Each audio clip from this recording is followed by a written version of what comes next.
शासन उस पर एक्टिव होके पहले मुझे नोटिस देता है, 24 घंटे का समय देता है, 24 घंटे में का समय आप जवाब दें।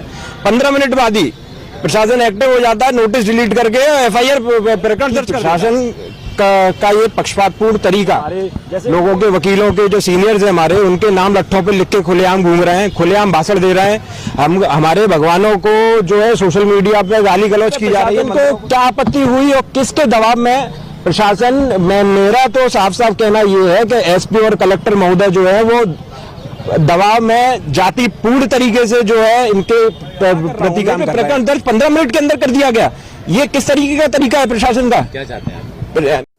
बाबा साहब डॉक्टर भीमराव अंबेडकर जी के ऊपर अभद्र पोस्ट करने वाले ग्वालियर हाईकोर्ट के एडवोकेट आशुतोष दुबे के खिलाफ प्रशासन ने मुकदमा दर्ज कर लिया है। मुकदमा दर्ज करने के बाद अब आशुतोष एक तरीके से मीडिया के सामने आकर बोलते हुए नजर आ रहे हैं। उन्होंने साफ तरीके से कहा कि मुझे पहले नोटिस दिया गया, उसके बाद मात्र 15 मिनट के बाद मेरे खिलाफ यहाँ पर मुकदमा है वो दर्ज कर लिया गया है। ये बड़ी जानकारी मैं आपको बता रहे हैं। साफ तरीके से इसी को लेकर ही अब यहाँ पर एक तरीके से आशुतोष दुबे ये भी कहते हुए नजर आ रहे हैं कि मेरे खिलाफ तो मुकदमा दर्ज कर लिया गया है। और साथ ही आपको बताया तो उन्होंने कहा कि मेरे सीनियर अधिवक्ताओं के नाम यहाँ पर एक तरीके से लकड़ी के ऊपर लिखकर लेकर आने वाले लोगों के खिलाफ मुकदमा दर्ज नहीं किया गया है। आशुतोष दुबे क्या कुछ कह रहे हैं, सुनिए।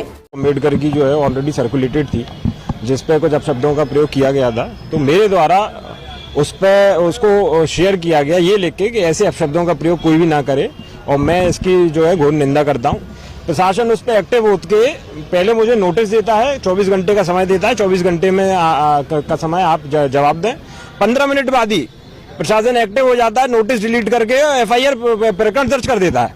अब मेरा सवाल ये है कि प्रशासन का ये पक्षपातपूर्ण तरीका, जैसे कि 2 महीने से हम सभी देख रहे हैं कि शहर का माहौल, जो ये संगठन है और जो लोग हैं, ये हमको आतंकवादी, जातंकवादी, हमारे लोगों के वकीलों के जो सीनियर्स हैं हमारे, उनके नाम लट्ठों पे लिख के खुलेआम घूम रहे हैं, खुलेआम भाषण दे रहे हैं। हमारे भगवानों को जो है सोशल मीडिया पे गाली गलौज की जा रही है, मंदिरों को तोड़ने की सरेआम धमकी दी जा रही है। एक ब्राह्मण को मानने का 1-1 लाख रुपए का इनाम जो है सोशल मीडिया पे खुलेआम दिया जा रहा है। अब मेरे द्वारा कुछ ऐसी पोस्ट की गई जिसमें कि मेरे द्वारा ये आह्वान किया गया कि इस तरीके की कोई भी अपशब्दों का प्रयोग ना करे। अब इस पे प्रशासन को क्या आपत्ति हुई और किसके दबाव में प्रशासन में? मेरा तो साफ साफ कहना ये है कि एसपी और कलेक्टर महोदय जो है वो दबाव में जाति पूर्ण तरीके से जो है इनके प्रति काम कर रहे हैं, क्योंकि अभी तक 2 महीने में इनके खिलाफ कोई भी कार्रवाई इन लोगों ने अभी तक नहीं की है। और मेरे द्वारा इस तरीके का पोस्ट, जिसमें मैं खुद उसके लिए मना कर रहा हूं, मेरे पे प्रकरण दर्ज 15 मिनट के अंदर कर दिया गया।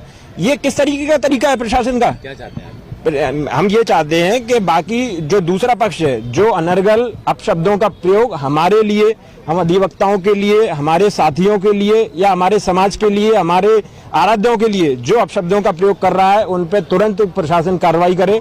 हम 2 दिन का समय जो है वो प्रशासन को दे रहे हैं। अगर प्रशासन ने 2 दिन में उन पर जिस तरीके से मेरे पे कार्रवाई की है, अगर उन पर कार्रवाई नहीं होगी तो हम एसपी ऑफिस का इस तरह से घेराव करेंगे कि यहाँ जो है ना बाहर के लोग अंदर आ पाएंगे, ना अंदर के लोग बाहर जा पाएंगे। हम इस तरीके से जो प्रशासन अभी तक कार्य करता आया है, इस तरीके से हम आगे नहीं करने देंगे। प्रकरण प्रशासन को दर्ज करना पड़ेगा। एसपी और कलेक्टर महोदय इसमें